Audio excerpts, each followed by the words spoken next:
well, the Galaxy Battles and Southeast Asia Group B. Warriors Gaming versus Fire Dragoon for that main stage seat. Fire Dragoon 1 game up, one more game, and they go straight on into the main stage, and that is something to look forward to, especially as a C team that in a region with not as many chances for representation.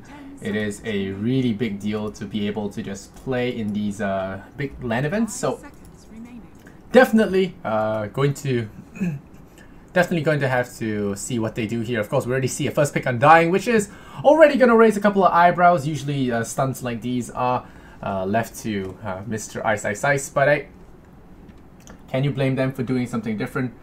Well, let's see what happens here as we move forward in the draft. We already got some demons coming out from Fire Dragoon, really sticking to the theme of red here. Dire, Clockwork, Shadow Fiend, Doom.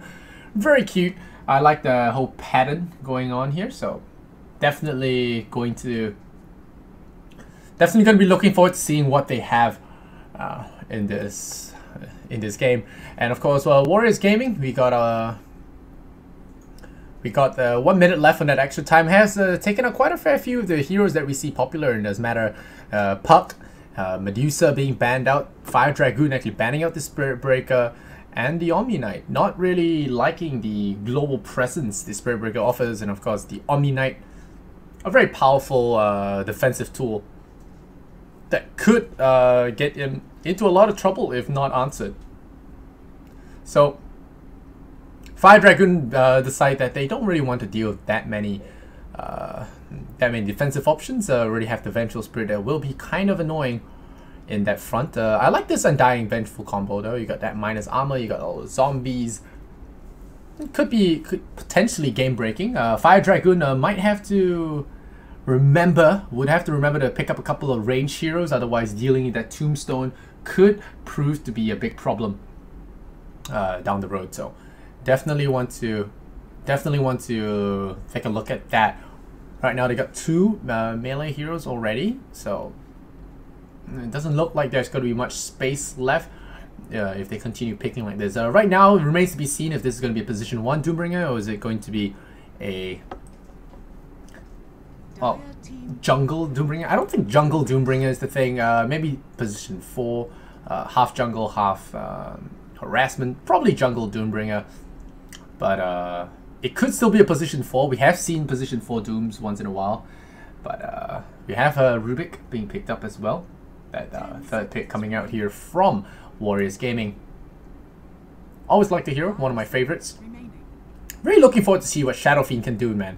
In this new version, I already have Shadow Fiend's razors having the additive effect. So a triple raise can do a double raise actually at level 7. I think deals more damage than a Finger of Death, if I'm not wrong. The calculations are somewhat close, and that's pretty insane if you think about it. Another melee hero coming into the fray here for Fire Dragoon, and again, you know, we have to stress the problems of dealing with Undying as a primarily melee draft. Clockwork will be there for that Shadow Fiend's early game soul abuse, I think. And Doombringer is probably going off lane. Now that I think about it, Clockwork's probably being support, maybe? Clockwork, Night Stalker. A lot of melee heroes here on Fire Dragoon. Very iffy here. Can't say I'm a fan, especially now with Viper entering the fray. There's so much control here on Warriors Gaming that Fire Dragoon could find themselves constantly kited out here if they're not careful. On top of that, no real defensive options for Shadow Fiend as well. So a swap here or a Viper Strike, Rubik Lift even could just spell death for the Shadow Fiend. Nature's Prophet now, so even more trouble here for SF. Yes, Nature's Prophet isn't really strong against Clockwork, but I think you know, they just want to go with the push. They have the Undying team fight, so Nature's Prophet doesn't really have to split push. He can just push with the team. Always going to be enabled by that aura as well. Solid last pick, I will say, for Warriors Gaming. I quite like it. Fire Dragoon, we'll see how they respond. Once again, I want to really stress that they don't have a lot of range heroes, and that is going to be a problem with the Tombstone. Let's hope it doesn't come back to bite them in the behind. Kind of worried for them, to be honest. They have 5 seconds left on that extra time. What are they going to pick here? Needs to be that safe lane, maybe? No, it's going to be a slap. Whoa! 4 melee heroes. Alright. Alright. They have decided. It will be done. Slug, the other day we saw Na'Vi with the support Slug, I think. Was it Na'Vi? I think it was. Support Slug the other day, I heard all about it. So, looks like Fire Dragoon are running with 4 melee heroes and Shadow Fiend. And Shadow Fiend is actually, surprisingly, going to be played by the safe laner last game. So, we'll see how they switch this one around. Maybe it's 2-1-2, tri-lane middle, 2 in the middle. We shall see how they play this one out before we make any judgments. But of course, it does look like Warriors Gaming have the superior draft, so to speak. But it does rely on Undying getting a good early start here. And that's not an easy task. Undying does tend to fall behind if he's not careful. So really gotta look at this and see if we'll notice anything different. But Velo going for the Davy Jones Prophet set. Pretty cool. Yeah, wait for the players to load in, and then we'll have ourselves quite the match, I imagine.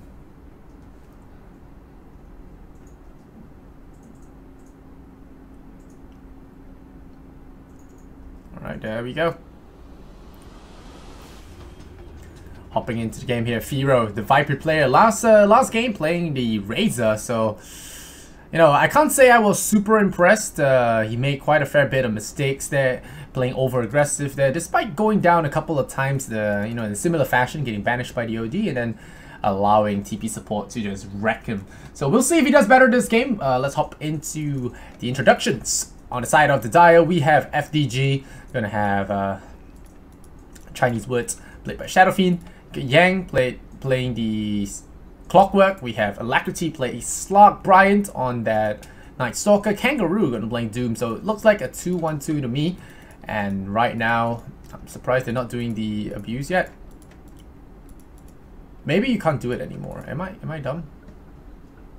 On the side of Warriors Gaming, we have Jabami on Adventure Spirit, X Nova on the Rubik, Firo on the Viper, Afromush on the Undying, and last but not least, we have Velo on the Prophet. Looks like you can still do it. Yep.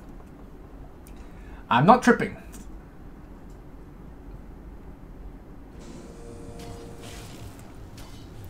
Nice. Look at that. Look at that. So they're just doing their best to ensure that max souls are gained. So very, very nicely done here. Early game, allowing him to get those extra last hit power is very effective. They have 45 seconds more to set up. I think they can still use a little bit more. He should be able to max out his souls. One more will do. No, actually no. Still has a few more cycles he can go through. 12 already. Alright, they gotta start walking, otherwise they'll lose the rune. But Prophet already doing some extensive searching here in the Dire Jungle. Gonna find himself pretty alone in this aspect. Oh wow, Warriors doing the fierce thing of smoking around the corner. Looking for a pick here, but smart for Kangaroo to stay up on that high ground to avoid trouble. And Nova looking to move on in and onto Brian there. They drop an Observer Ward, immediately scouts him out, and I'm not sure it's going to be enough. I'm pretty sure it is now. There's another decay, maybe. But the boots of speed early here from Brian should allow him to peel away without too much trouble. 10 seconds on telekinesis. Is there enough? Nope, there will not be enough for a missile. And that's going to be that. They throw another stun here. They will at least weaken out the Dire heroes, and that is going to be something. Alright, let's see what happens. Gonna have a little bit of a trap. Very nice here. A lot of new strategies coming out from Fire Dragoon from compared to the last game. They can do a lot of shenanigans. 12 denies already on this SF. So, yeah, gotta collect those souls now. Gotta have so much more damage compared to basic SF and Clockwork. I'm gonna allow him to maybe punish the Viper, maybe. But Viper, with the recent changes, has a little bit of a change to his poison attack now, only getting the 0 cooldown at level 4.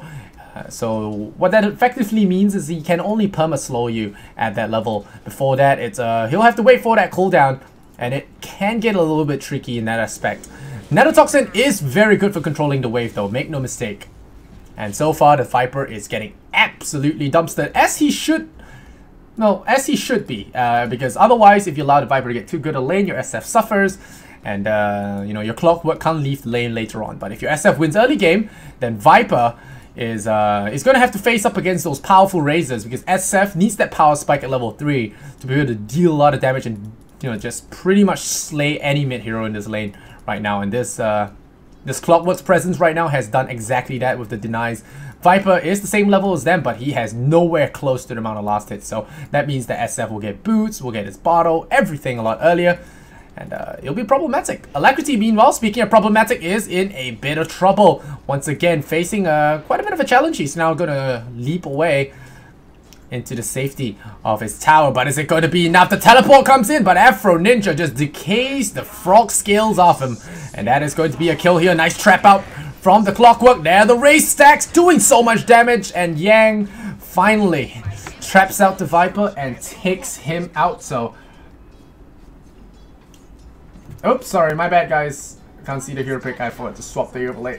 There we go, fixed. Thanks for reminding me, chat. And there we go. Warriors Gaming.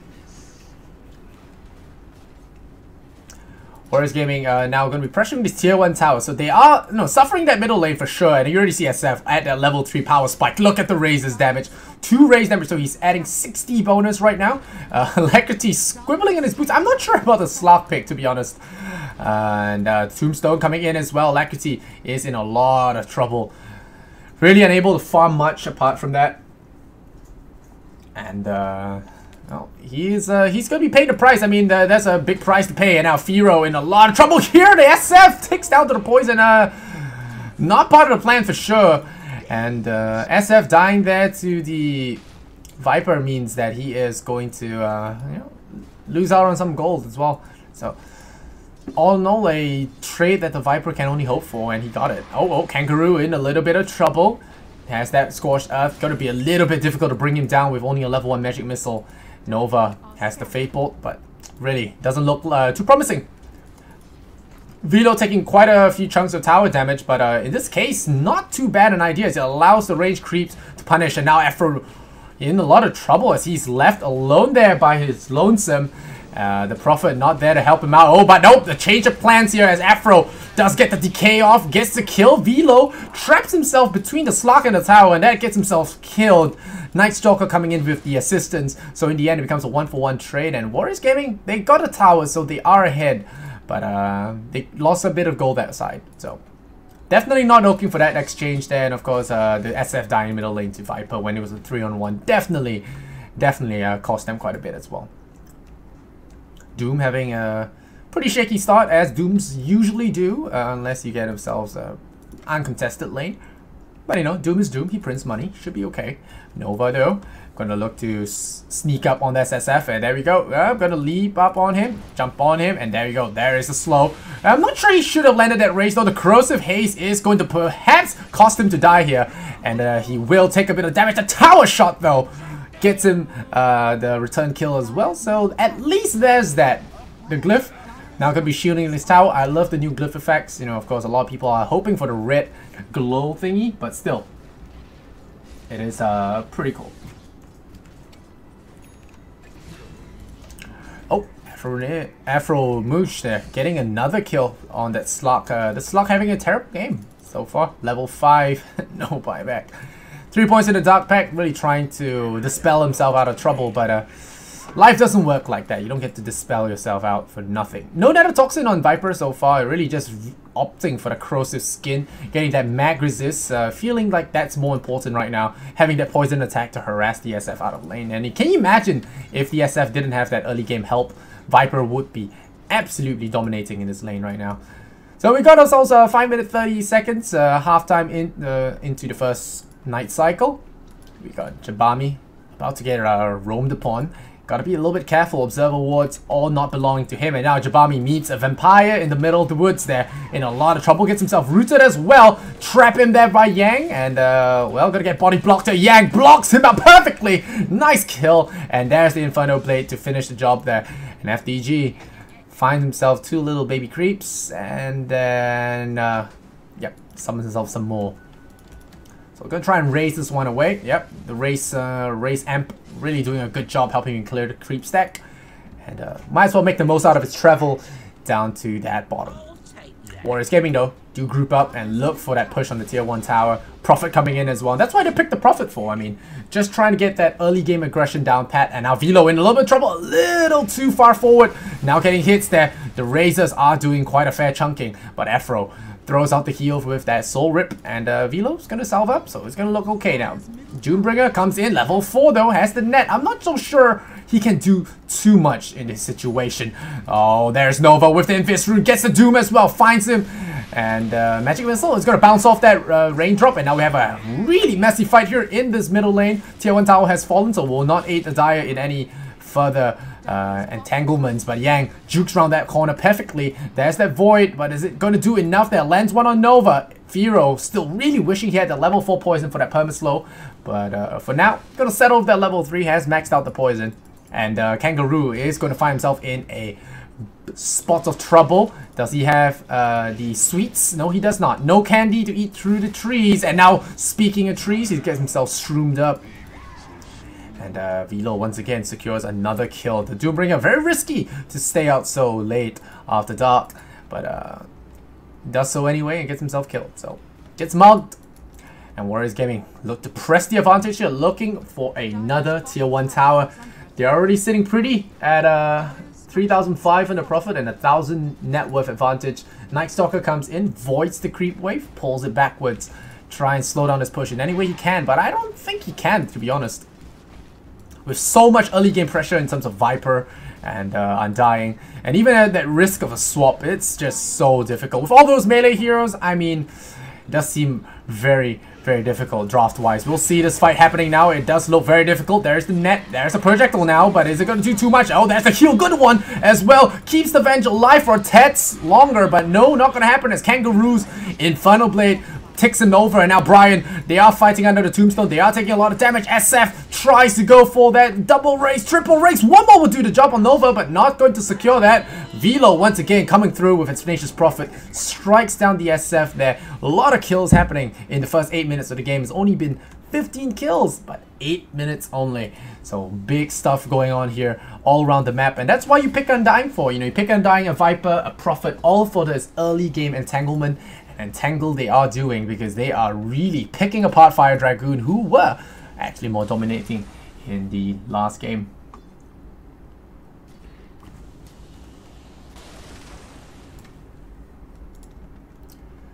Alright, Brian. Heading up top again, level 4.5, 9 minutes in. Definitely representative of this game and how it's you know, turning out right now. Velo has the drums, double null talisman. Looking kind of shaky. Alacrity gonna just piece himself out of there. Nearly going down as well. Oh, we got ourselves a catch here on a Night Stalker. Time to burn him at the stake. Not gonna happen as Afro doesn't have disables at his command. Maybe a Meteor Hammer. Kappa would do the job. Speaking of which, Velo, our partner player from last game, did grab a Meteor Hammer and did actually secure a kill with the stun. So maybe could look to build that again on his Nature's Prophet this game. Nature's Prophet, after all, is a pushing hero. Could use that Meteor Hammer to great effect on the towers. But Firo, speaking of towers, going to come defend his tier 1. Still skipping completely on Toxin. Nothing to really break in this game, so he doesn't care. I guess he could break Shadow Fiend. Breaking Shadow Fiend removes the Necro Mastery % passive? Maybe. Yeah. Even if you break Shadow Fiend, he loses his Necro Mastery damage, right? Pretty sure he does, as well as the minus armor when he does tech it up. Would like to see that interaction. I want to take a look at it, but I'm pretty sure it does. It does mitigate a lot of his damage though. So something to consider, especially against SF, even if it is only level 1. But then again, Viper does have the the choice to really rush out a ability. Because level 4 poison attack grants you the 0 cooldown, so allows you to really put down the hurt on people. And Nanotoxin does cost mana, and Viper's mana pool isn't the most impressive among the heroes.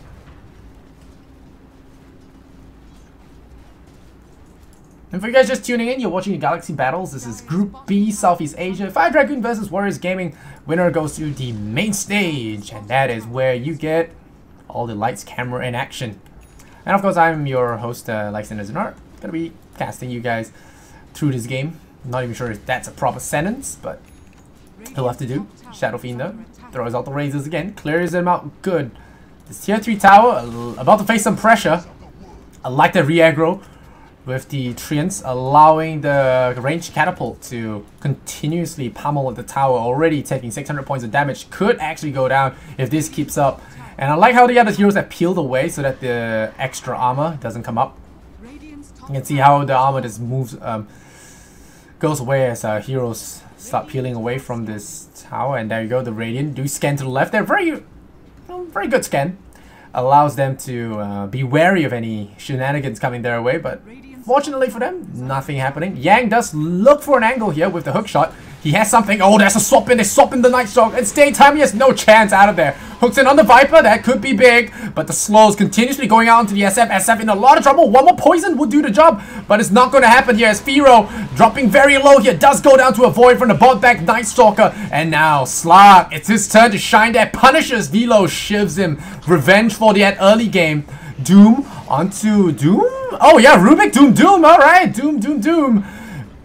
And I heard you like Doom, so there you go. Doom, Fire Dragoon takes 3 losses there, and only their Slug surviving the initial wave attacks there. Gets the Shadow Blade, could be big here. Bryant going in there, looking to fight 2 heroes face to face. I'm not sure this is the right play, but Afro Moosh, oh, miss on that pounce there. Will not well, actually, lowest chances of getting the kill here. Afro Moosh does have the DK as well, and it looks like Slug will abandon that pursuit. And SF actually gets raised there by the Shadow Fiend. All right, and also that was my bad. Yang was on Yang was on Slug's team, so that's why Slug peeled away. So all right, you got this kill already. So Shadow Fiend getting a nice little bit of a kill there. Really needed that, especially since he has been having a rough time despite that good start that the Clockwork did help him get. Nova now doing a little bit of jungling with Rubik. So with that tier 3 down, the Prophet can start blowing away at the side shrines. Fire Dragoon really on the back foot in terms of this net worth war, sitting at 3,000. But can they come back to this? Teams have come back from worse. Slug is now at the top of net worth. Oh, that's a good hook. They know where he was shooting from. And there is the... Alright, that was the push away. And yep, Velo goes down. And maybe they'll save their shrine. Maybe pop it first. You know, get the healing waters. No. Yeah, they're just gonna... Yeah, they're gonna pop it first. Alright, this shrine is donezo. We're just gonna use that. Use the waters for the last time, because once it spills on the floor, it's all gone to waste. What's happening here? We got Mechanism on the Undying. We got Rubik waiting for that Blink Dagger. And Firo has got himself a Dragon Lance. Alrighty. What's happening here? Double damage on that Viper. X-Nova stealing Dark Pact. We'll see what he manages to juke himself out. I mean, he already cleared the checklist for this game. He managed to Doom, and that's a pretty big feat on his own. There's a pretty long cooldown on that, but it's now back up. So we'll see if he manages to Doom again.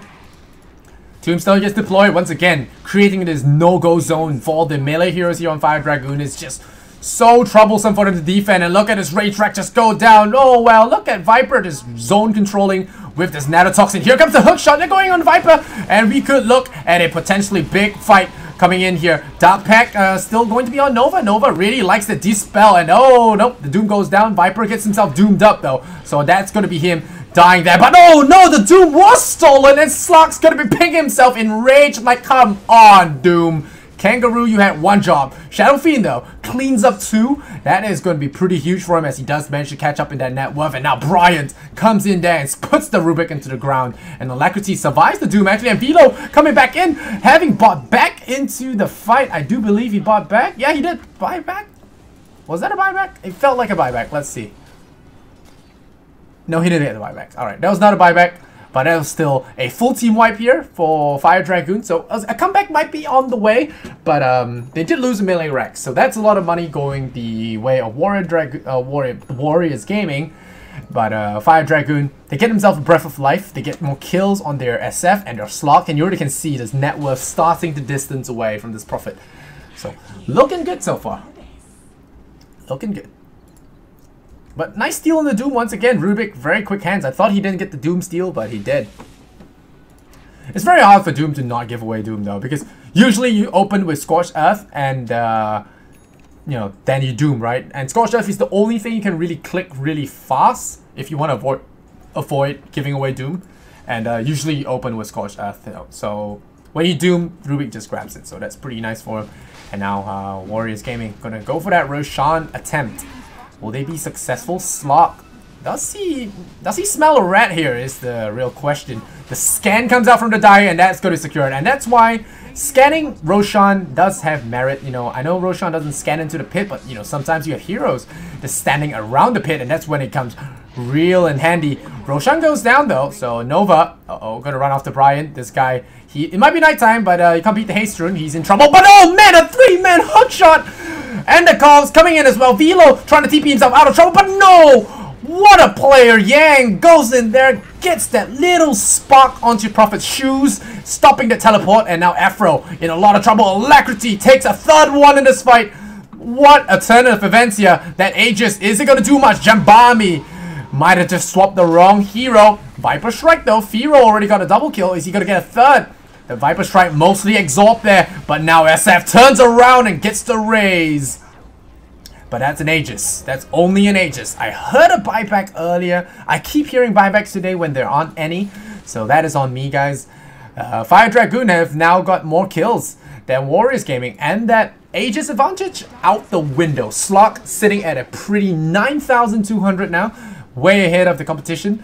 And Warriors Gaming, they do have the hero standing, so they're going to go for another tier 2 tower. That's all they can really do with this lineup. You know, you got to fight, you got to take towers. You can't really go for that carry game, so to speak. And the Slot getting out of hand is just going to be more and more worrying. They'll have to be careful. Slot already nearly has that Sanjin Yasha, not an item you see too often, but with the... Oh, that's a good silence, but the Dark Pack way ahead of schedule. Alacrity says, checkmate, Prophet. You can't read me, I read you like a book. And now Kangaroo slays his foe without losing the Doom to the Rubik, I think. Yep, no one's getting doomed here, and that's another team wipe going the way for Fire Dragoon. So take a Rex, they say, but we will take your lives. And Alacrity now on a wicked 6 streak. Finishes up his Sanjin Yasha. This game already looking like disaster town for Warriors Gaming despite them taking a melee Rex. That is crazy stuff from Fire Dragoon. Impressive. Very impressive. So Venge actually did buy back in that last fight, so I wasn't tripping. Alright, thank you guys. Thank you. Alright. What's happening here? Kangaroo's got Gloves of Haste. You know, I think he was thinking about the life of greed, but you know, now he decides to be more of a... No, never mind. He's going for the Midas. Now he goes for the Blink Dagger as well. So he's going to start printing a lot of money. The Devour bonus goal is no longer at 10, it's on 15. So maybe you can look to do that, but 20% evasion is just ridiculous. Especially since Monkey King Bar got nerfed already. Evasion is just extra valuable now. So we'll see if he does pick that up. I think it does seem like a very valuable option, but 15... The 150 gold per Devour is a very good way of catching up, but not if you already have a Midas, I guess. But Fire Dragoon, man, they are just super far ahead now compared to the early game. Well, not super far ahead, but in terms of the game state, they are in a good state. Prophet is still second place, ahead of the SF, who has been taking a fall previously in the last few fights. Ooh, 40 move speed. All right, let's see SF fly. Yeah, he's gonna strut around 411. Uh-oh, double damage. Oh, Afro Moosh, you are in a lot of trouble, young man. Or should I say, old body corpse. Oh, Afro Moosh stays alive. Nice swap there, Fight Avenge. Very selfless. He is gonna pay. And I'm not even sure Afro will survive this. And Infernal Blade comes through with the Scorch. Will pick out the zombie. And Firo has picked off a little bit more than he can chew. They do take out the Night Stalker, but they lose a third one. Nova, the only one remaining there. We'll see if he can steal anything. The zombies are going after the SF, alright? I always felt the zombies very lackluster. And, you know. This game spiraling out of control. More money spilling into the coffers of Fire Dragoon and just looking terrible here. And now Velo, you are about to get pup stomped by everyone's favorite pup star. It is Slark, and he says hello. It's a silence, alright, that's nice. Is he gonna get out of there? The answer is definitely no. Gets himself shivved again, and this is just payback for that early game. Like we said, the shrine goes down though. That's a little bit of redding that will grant the money to the Radiant. That's kind of nice, but is it going to be enough? Doesn't look like it. Blink Dagger and all for the Shadow Fiend, just really relying purely on the magic damage of the Razors for now. And allow that physical damage department to be in Slog's lap. And Kangaroo, that Midas not getting punished at the slightest. This game just smoothing along, sailing along pretty smoothly. And look for another support pick here. Halo, there's a Velo. I mean, there's a Vengeful Spirit. There's a swap away. I'm swapping my friends. And there's the Doom. Is there going to be a stolen Doom though? Kangaroo's in a lot of trouble. He does get picked off, which is kind of a good thing there for Warriors Gaming. But still, they lose Undying again. And, this hero just starts to fall off. I mean, you already see the zombies doing very minimal damage. It's always been that case. Okay, they got the silence on the slot. This could be big, but no detection. No detection. Mask of Madness on the Vengeful Spirit. Okay. I'll take that. Interesting. Definitely gonna say interesting. She does swings for about 160 per hit, but oh, Requiem thinks about it. Winds it up. Doesn't actually get the hit.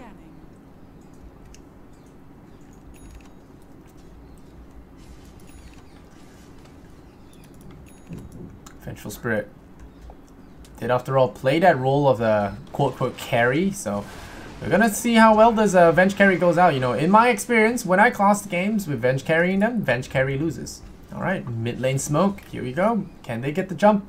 Can they get the sneaky beaky like here onto FDGs? Not gonna happen as Undying gets himself revealed there by an SF just strutting past. Oh, there's that BKB. Night Stalker goes in. Who's it silencing on? Yep, it's gonna be the Venge. No swap saves, and Firo going to be BKBing up. Night Stalker will pay, but it does look like the rest of Warriors Gaming is going down as well. Alacrity already stacking up 15 charges. Nova gets the Requiem stolen. That's very nice. 2 heroes lost here for Fire Dragoon. That's a third as well. Kangaroo goes down, but Alacrity, he's thinking about it, but he has to juke out of there. Otherwise, he's going down too. Saves the Rubik for swap there. Jabami doing a great job with the swaps this game.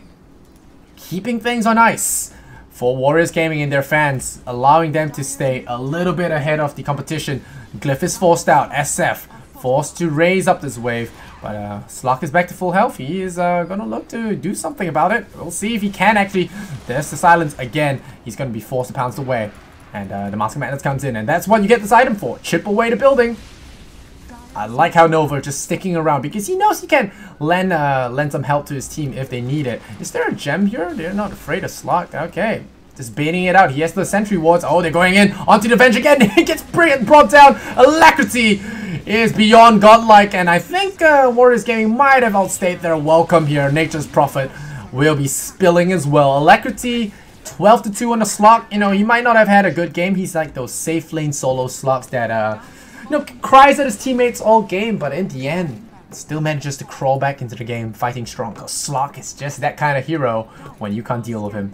And ironically enough, the Rubik is the only one to survive that one. And Undying as well. So the calls die as they overstay their welcome. Not watching those death timers too clearly.